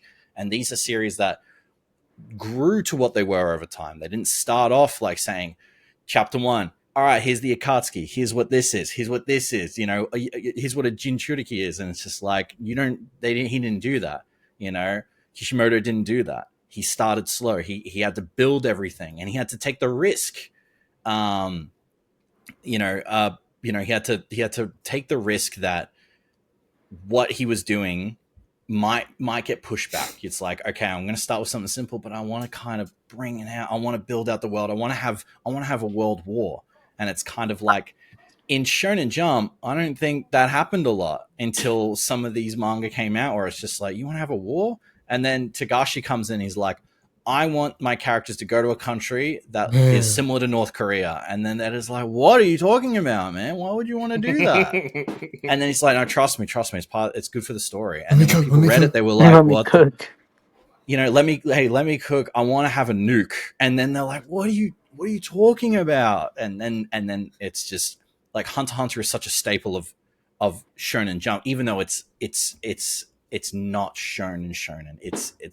It's kind of like a critique on shonen, it's in its own way. So I think it's something to think about when you think about series that end or get canceled, or what they try and do early in their chapters is like, what are they trying to emulate? And what is it that they watched and read? Same with movies. You can see when you watch a movie nowadays, you can tell what the director watched when they were younger. You can tell what this person read when they were younger, what they watched, what they listened to, the music they listened to. Yeah. And I think it's something that's like, people forget when they think about these series is they don't forget it's a human being behind them making the thing, and they have their own influences. They have their own things that you also probably like that they're trying to emulate in their own way. And it's a product of that and the time that it's in being made in. And now I think we're getting to that point where I genuinely think that anytime like people probably wanting a series like Bleach or like Naruto again, I don't think we're going to get that actually, because it's the same thing where people want the same thing again but different. But at the end of the day, it's like you would actually prefer something different completely because you haven't seen it before. It's like, it's the reason why I think some of the new series and Jump are still doing really well. I think Kagurabachi is doing well because it's not doing anything that any other shonen has kind of done, and it's taking inspiration from things that people already know about, like John Wick. Like, people love the John Wick films, they love action films, they love all these different films, and the author himself is also like, I watch more movies than I do read manga, and that's probably why also Kagurabachi stands out. you know. Same with So, Sakamoto days as well. yeah, and same with Akane Banashi. It's just like Yep. it's not it's a sports manga in its own way, but it's not. It's an arts manga formulated Mhm. like a sports manga, and it's just Yep. like that's the And part that I Ruby think Dragon. people are, yeah. Ruby And Dragon. I think some of the series that we're seeing is like they are trying to emulate the thing they love too much, but also people who want to read these series are kind of looking for the same thing as well and are getting mad that it's not succeeding. You know what I mean? I'm sure there's so many people who read Astro Royale where it's just like, oh, I just want a space manga. I just want an adventure space manga. I want one. And they're not succeeding because maybe it's like, you know, maybe in a different time that series does well. Maybe in a different time in the magazine it does well, or it doesn't. You know, it's hard to tell with sometimes when a series, you know, some series or even pieces of art, movies, when they come out, they suck. No one watches them. Then decades later, people come back and go, "This was actually really good. Why did people not like it?" It's because probably it was too ahead of its time. They didn't like people didn't get it, you know. Or like some games now are coming back where it's just like people playing these old games because they realized it was good. Just no one could figure it out or like give it a chance, you know. Just how like in a few like in years down the line, people are gonna watch Mashal and be like, Oh my goodness. They'd be like, this changed the game. This changed the game. That's what I'm saying. They don't know. Yeah, We should all try be to talking deny about it. Black Clover though. That's the real thing, bro. Okay, now we're going Yeah, too That they're far. will be getting off the topic nasty 3, shit. bro. Come on. What's it called? From listening to what you were saying, Logan, we have this thing on the pod, right?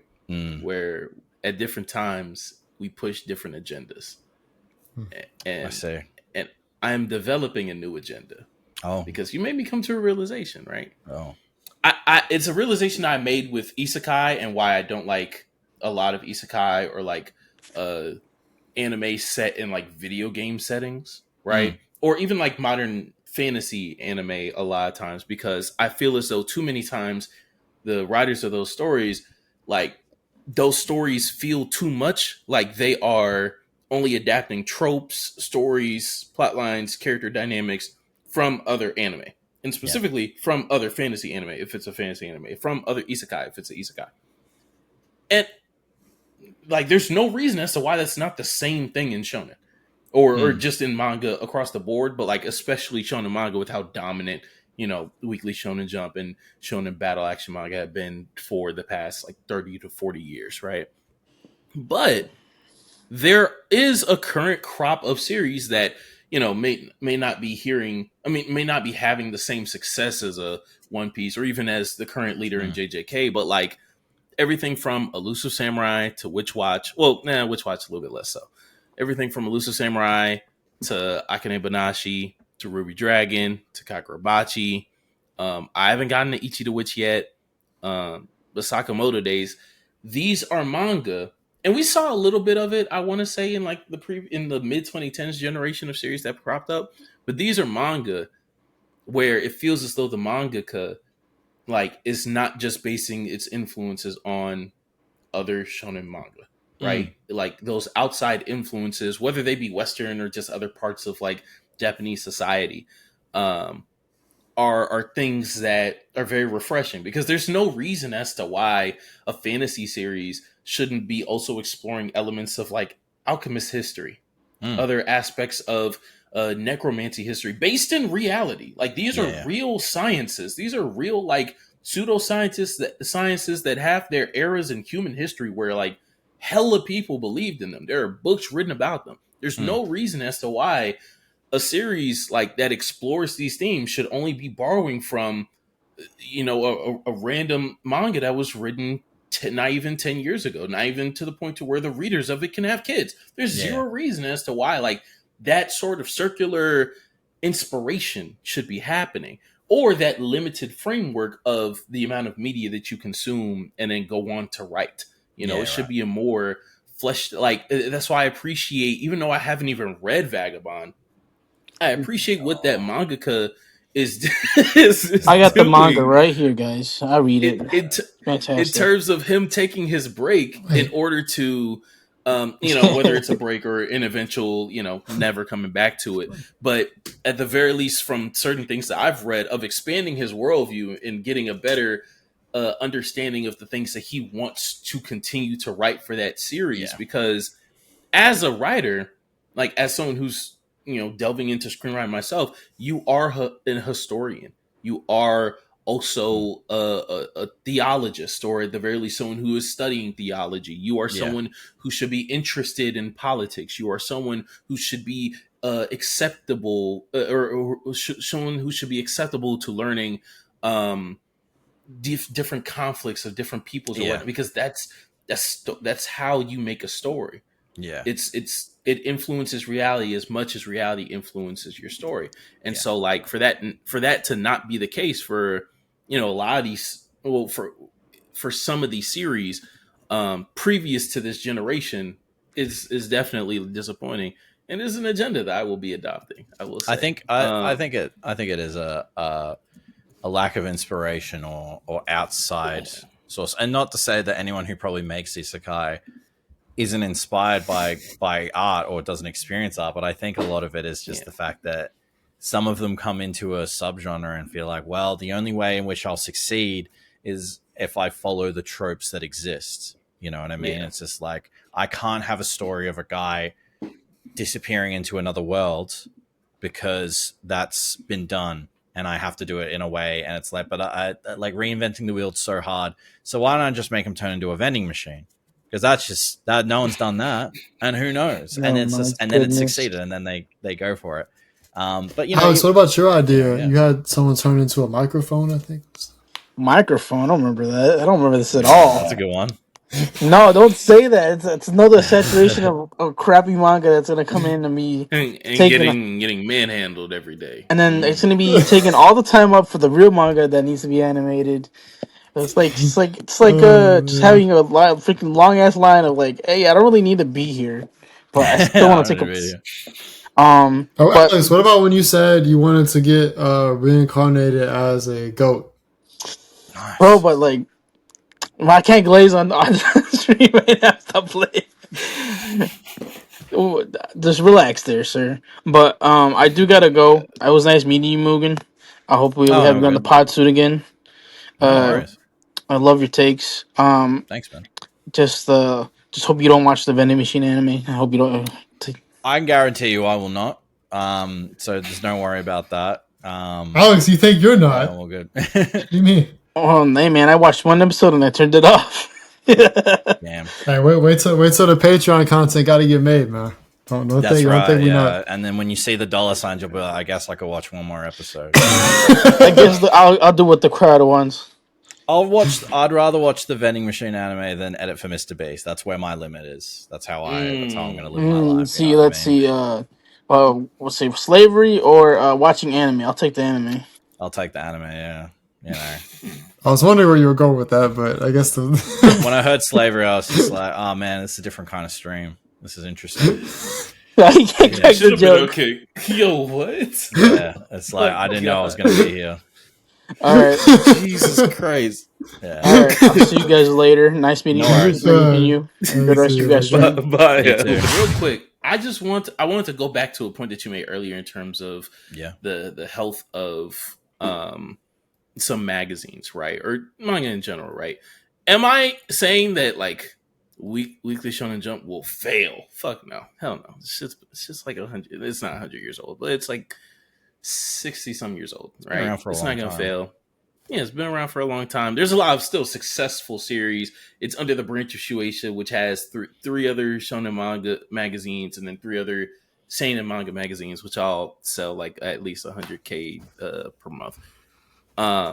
However, I will say that although the worriness about the health of the magazine is definitely a retreaded conversation, it's based in reality. Because like when Dragon Ball ended, what else ended at around the same time that you have mentioned? Slam Dunk and Yu Yu Hakusho, right? Slam Dunk and Yu Yu Hakusho ended within like a 4-year gap. Yeah. Weekly Shonen Jump is not seen nearly the same amount of readers in circulation. Granted, the way that we interact with print media and electronic media ever since has like changed, since the 90s. But even until the internet age, and even within the Japanese audience specifically, which of course they cater to the most, what's it called? Like there was 5 million people reading Dragon Ball every week. Yeah. And even with Western expansion, physically at the very least, I doubt that they've ever gotten to that. Now, just because of how much the industry has exploded, I'm more than sure that there's 5 million people consuming manga on a weekly basis, or consuming probably like One Piece or JJK on a weekly basis. Well, not JJK anymore, but you get what I'm saying. However, I do think that there is a lot of people that when One Piece ends, also because of the now more unique status that One Piece has compared to the rest of the field, it being super duper long running, it being a true adventure manga, it being transitioning themes and transitioning settings so much that like no other series, at the very least within shonen manga currently, like really contends with. I do see a good portion of people like that will be the last manga that they read. Right. Yeah, I get what you mean. I do definitely see that effect. Yeah, I think it's a terrible way to think about how specifically anime, but I think some anime will eventually go down the road of a lot of media that we consume in the West in different genres. Like I know people in my life who only watch the same shows on repeat. Mm-hmm. And it's because they're comfort shows. It's what they know. It makes them feel grounded. It's like to experience new shows isn't like a taboo, but it's kind of like if I'm going to put something on, I'm not going to put on something I don't know. I'm going to put on something I know that like gives me that same feeling. And I think it's the same with people who watch anime or read manga. Is like there are a lot of people who just want to reread the same thing. They want to rewatch it. I know so many people who probably rewatch One Piece once they've caught up. So many people who still rewatch Dragon Ball. All that sort of stuff. Again, these are like the staples when the industry was at its peak to a certain point. I hate that I used the word, but I did. He used it. But in terms of like people reading manga and all that, I think what is good about anime and manga is reaching more people. Is that it's going to reach people who are interested to dive in with no preconception of what is good or what is known. They're not going to be like, they might not have someone there saying, well, you got to watch Dragon Ball. You have to watch Dragon Ball. Or they'll just read it and they'll be like, what is this? I don't, or at least they know of it. And I think it'll be great as a new fan because you'll have so much that you could read or watch and experience. And then I think the only hard part that manga anime have nowadays is as they continue to grow onto online platforms, is making sure it's accessible for everyone to get onto them. Like it's easy for anyone to get on a Crunchyroll. That's probably the number one place to watch anime. Netflix has tried to get licenses for a bunch of the series, and they're getting there. Actually, I think they're getting but for manga, there aren't a lot of easy, accessible ways to read manga. Like here in Australia, we don't have the Viz Media app. We just have a Shonen Jump app, and that doesn't include some of the other works that are owned by Shonen Jump, right? So like I've been reading Dan Da Dan for a long time. I think it was before it hit the 100 chapter mark. And then it was on the Shonen Jump app, but it was only listed as like, you can only read it unless it's like on the Viz Media app, and you can only buy the volume. You can't pay the subscription and read it. And then eventually they were like, never mind, here you go, you can read it now. I don't know why they did. I think they just saw that it was getting so popular. It's like, well, it just makes sense that anyone can read it, right? And it's getting, it's getting bigger and bigger. And on the other, the platforms they got in Japan, they probably don't they probably don't release as much how many people are reading these things all the time. But as opposed to like looking at their magazine, or maybe they do, I don't know. I don't know how much they go by the online manga platforms now versus the magazine. But I think if anything, I looked at when I was looking at like how many manga are getting canceled every year.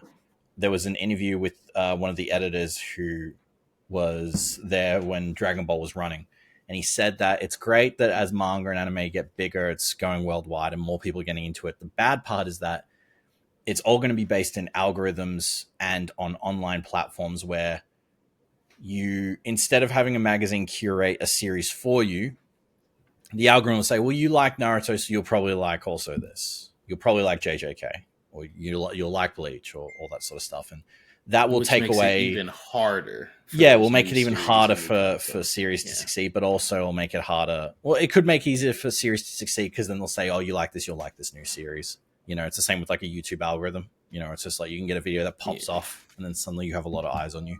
But the original series, like the non inspired, more detached series.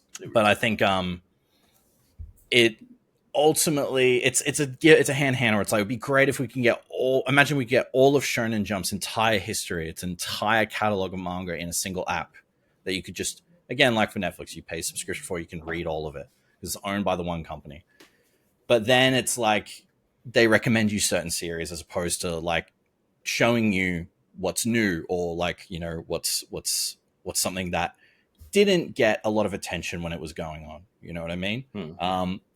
Luckily, on like the Shonen Jump app I've got, they've got a lot of ones that are like known but not insanely well known. Like Siren is on there, which is a series I only have heard from YouTube. I've never heard it from anywhere else or anyone else talk about it, but it's there, and it's like, oh, I'll read this one day, and I can, and it's like, that's good. But I do think in terms of like how we experience art and whether or not we kind of only pay attention to what's shown to us versus like us looking for something, you know what I mean? Like, I don't think you'll have a lot of fans who go like, there are people out there who do, but I don't think you'll get many people who will say, oh man, this person wrote this manga series, I want to see what else they wrote or read, which really only happens now for people trying to introduce people to newer series. Like, you know, when I made a video on Dandadan, I was like, well, I need to read what else he made. I want to know what else he made, because he made other stuff before Dandadan. It was his first really big success. He had made another series beforehand, some of which wasn't translated yet. At the time I made the video, it wasn't. I found one dude on Twitter who posted photos of a series he did have, and then he later translated it, so you could go read it. But yeah, I think series? What one? No, not romance. One of them was a romance. It was a mushroom romance story. One of them was a schoolgirl kaiju fighting one shot, which was pretty cool. And then the other one was like similar to Dandadan, had similar like character designs and all that. And then one of them was a sports one called Fireball. Which I was like, that looks cool. Fireball shit. But yeah, I don't know. I guess it's going to be interesting to see how like some series change or grow depending on where the manga is going. You know what I mean? Like, it would it'd be so bad if they could show you like I would not want Shonen Jump to adopt any kind of model like YouTube, where it's like, this is how many people were reading the chapter until they clicked off. This is how many people were reading your series until they stopped reading. They would kill themselves. They can't do that. Don't ever do that. Do not give them those combine stats. that with Japanese work culture. Yeah. Hell no. No, it'd be a bad idea. No. But oh my god. I don't know. I think in terms of like being able to make sure manga is accessible, at least to the West and English speaking countries, is ultimately a net good. And making sure that a lot of these series are, like a lot of these series are translated and all that sort of stuff. Sorry, I see hiatus and I immediately get triggered when I see the word, because I am unfortunately a hiatus defender. Apparently that makes me, the Antichrist. I'm gonna say the devil. Basically the devil. So yeah, I didn't see what the comment was, but he was saying the biggest problem for manga fans is hiatus, Rip Gangsta. I'm gonna disagree. I think the biggest problem for manga fans is that they need to move on with their lives. They have to experience other art. That's all I'll say. And get salaries. Yeah, go get job and invest in an index fund or something, man. In seriousness, I think the biggest problem anime or manga fans have is for Flowcoin. The biggest problem for anime manga fans genuinely is just not enjoying what you got. You know, you're not enjoying what you got. I understand if your favorite series went on hiatus or it's not ending. I get it. I love Berserk. I love Vagabond. You think I don't know what it feels like to not get like more, but it's like it's so good already. You know, I can't be mad. I just can't. Like, it's been 10 years since the last Vagabond chapter came out. I haven't been waiting those 10 years. I've probably been waiting like 3 or 4. I could go another 10. I don't mind. It was so worth just reading and if you reread it, it's just like, it's so good. It doesn't matter, you know. But again, I don't know. I think when it comes to like axing and hiatus, I'm sure some people would prefer one or the other.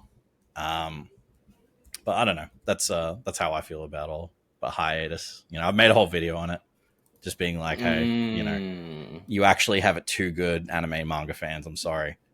I remember one person, there was a comment recently, a couple of weeks ago, where they were saying like, when a company has been putting out a product and therefore fails to put out the product, that's a failure on their end. And I was saying, like, you don't experience media like investing in Bitcoin, where you put in more money and time waiting for it to grow.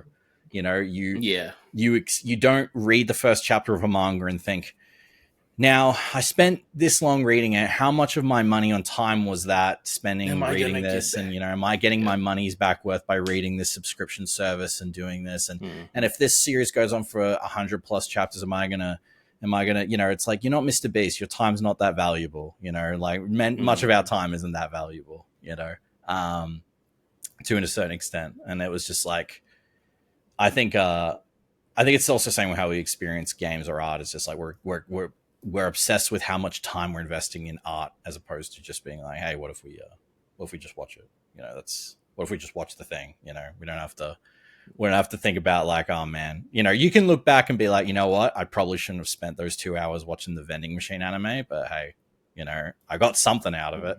You know, you got something out of it. An experience is an experience. Yeah, it is. Whether it's a really bad one, you won't forget it. You know, yeah. I won't forget the time I spent reading a lot of terrible manga for a video, which I can't forget. But you know, I don't know. What do you guys? Yeah. I guess it's in terms of manga axing is like, I forget if we were going off a question because I kind of went on a bit of a rant. Do you know what I mean? Oh no, we was just talking about shit. What do you think, Riv? I feel like you've been asking more of the questions.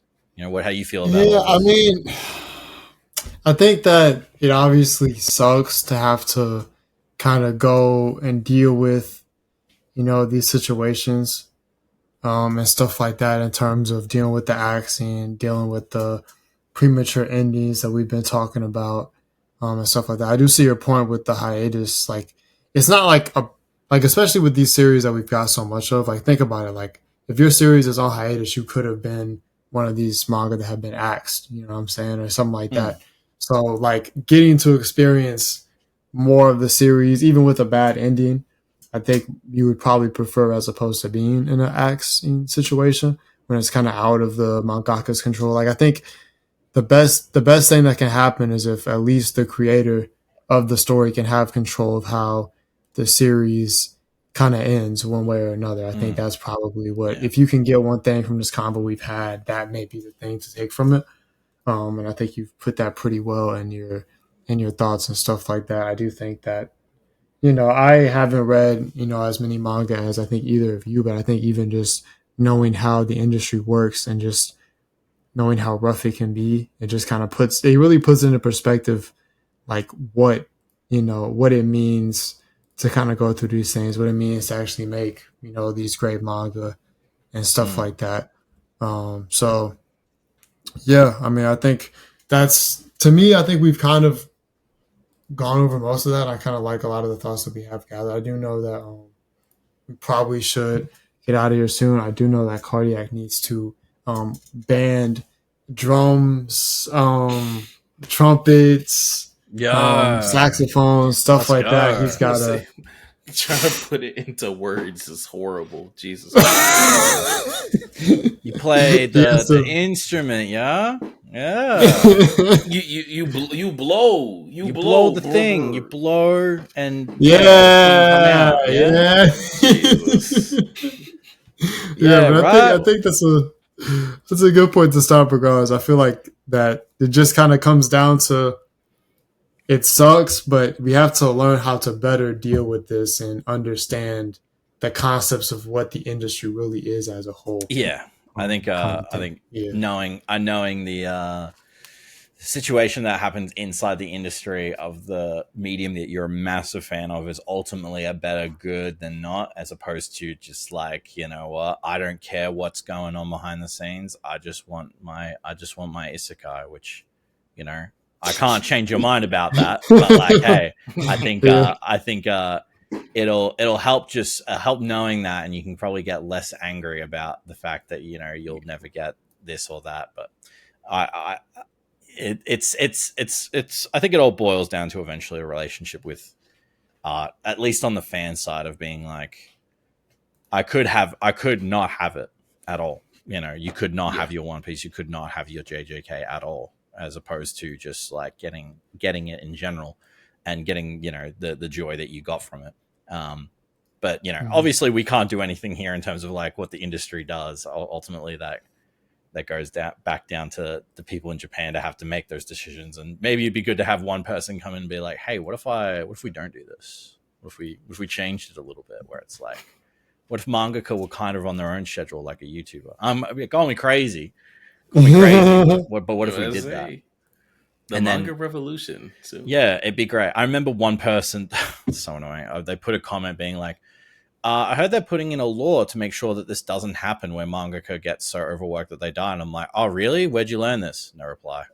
Nothing.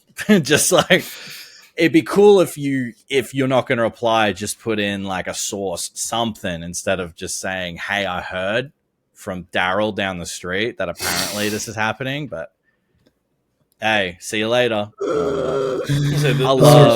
Source was Twitter. I love the communication of manga and anime fans. It's like top tier. It really is really good. People are very good at expressing how they feel and speak. But you know, that's a problem for another day. This is true. This is true. It's horrible. You know? Oh, man, I think. Go ahead, Kardiac. I was gonna say I do think that we covered a lot in terms of uncovering, like you said, how to be better understanders of how to be better understanding the medium that we interact with, the fault that, you know, partially rests in us as consumers, but also just the systems that be and that work, whether for or against the things that we do consume in. But unless there's anything else, that's all from me today. Okay. I got my yap in. Well, yeah. W yaps. I will just say, you know, if you want to see more W yaps per se, W discuss, W ideas being thought out, go check out Mugen's channel, because he does more of that there. You know what I'm saying? I'll just do that every time. Yeah, that's good. But yeah, we'll I'm a soy obviously link it in the title. Go check out. I know new video coming soonish, maybe, hopefully. Work it out. Yeah, work it out. It'd be like that. It gets out. Don't rush the art. This is what we learned today. Don't rush that damn art. Yeah. All good. All right. Well, I guess let us know in the comments your thoughts on the axing problem on these series. You know, just what you think about this whole concept as a whole, because I think it is very, very nuanced in a way, but also really not being nuanced, as we kind of came to the conclusion at the end. But and also make sure to subscribe, because as you guys know, we will repeat this. If we do not hit 1,000 subs by the end of the year, we are deleting the channel. So, just make sure to do that, because you wouldn't want to not see our pretty faces anymore. You know what I'm saying? And stuff like that. But yeah, man. I think that brings us to a close. We're axing this podcast now. Don't say that. They're gonna think that we're deleting the channel. We're deleting the channel. Oh, okay, my fault. Oh my my god. We're going on hiatus until next We're weekend. going hiatus Okay. until the next week and the week after that. Yeah. I can't wait for the comments to also be like, I fucking hate the manga. Why isn't and you know, it's just all great, good vibes. I can't wait for people to talk about it. JUK was shit from the beginning. I don't care what you say. It doesn't matter. And it's like it's great talk, great conversation. That's it. I'm all for it. No. Yeah, I can't wait. Look, I'm not saying I have an agenda, but agenda. Come on, he's getting it. He's getting it. All right, Flowers. We will catch you next time. We love you guys. Full out. Peace. Peace.